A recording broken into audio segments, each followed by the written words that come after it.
Hello friends, मेरा नाम शिप्रा भटनागर है और आप सभी का मेरे चैनल पे बहुत बहुत स्वागत है। फ्रेंड्स, एक बार एक गुरु राम स्वरूप अपने शिष्यों के साथ भिक्षाटन के लिए निकले थे।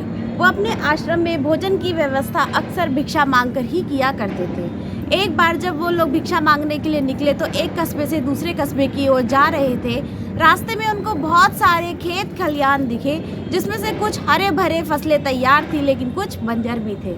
ऐसे ही किसी खेत में एक बूढ़ा किसान, गरीब बेचारा टाइप का सा लग रहा था, वो बेचारा बंजर से खेत में बुवाई करने के इरादे से खेत को जोत रहा था और उसने अपना पोटली और जो भी सामान था एक पेड़ के नीचे रख दिया था।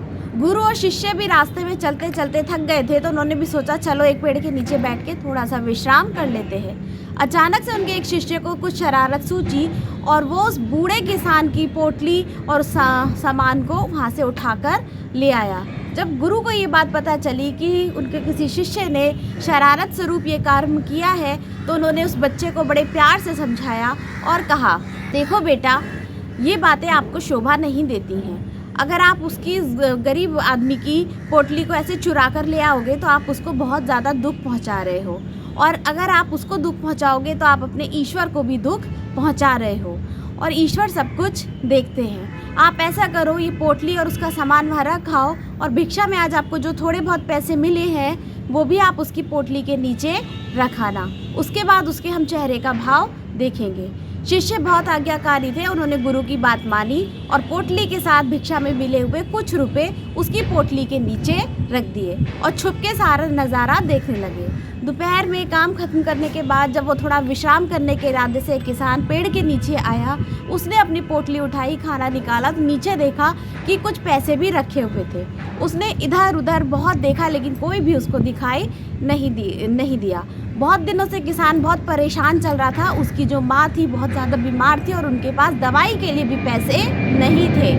किसान ने जब इधर उधर देखा, उसको कोई दिखाई नहीं दिया तो उसने वो पैसे उठा लिए और वो पैसे उठा के भगवान का लाख लाख शुक्र किया कि भगवान आपकी बड़ी कृपा है, जिसके भी माध्यम से आपने पैसे भेजे उसको मेरी बहुत बहुत दुआएं, उसकी सारी ख्वाहिशें पूरी करना और वो उसको जीवन भर का सारा सुख दे देना, मेरे कर्मों के फल भी उसको दे देना, क्योंकि इन पैसों से मैं अपनी माँ का इलाज कराऊंगा। और ऐसा करके उसकी आंखों में खुशी के आंसू आ गए और वो उसको दुआएं देता रहा।